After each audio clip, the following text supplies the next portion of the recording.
Ettevõtted jõuavad meieni väga erinevate ideede ja vajadustega ja nende ideed väga palju sõltuvad ka sellest, kui palju ettevõte on juba tehnoloogilises mõttes arenenud.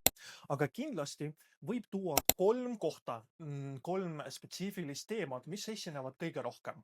Nendest esimene on erinevate rutiinsete protsesside automatiseerimine või ülesannete automatiseerimine müügis, turunduses, ostuprotsessides ja nii edasi.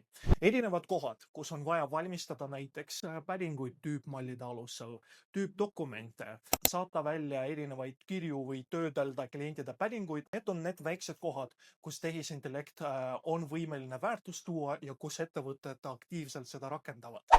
Teine on teabeotsinguga seotud teemad.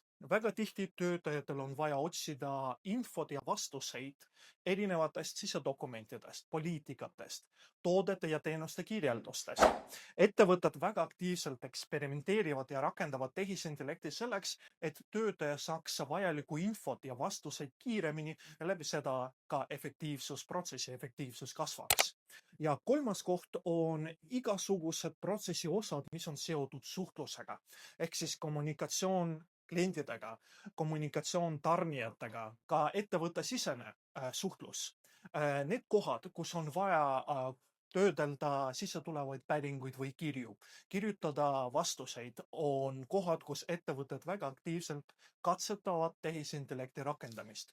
Kokkuvõttes võib öelda, et need kõige tihedamini esinevad teemad või vajadused on seotud just nende praktiliste kohtadega, kus paljud ettevõtted näevad, et tehisintellekt juba täna on võimeline praktilist väärtust looma ilma selleta, et peaks midagi keerukat juurutama või arendama.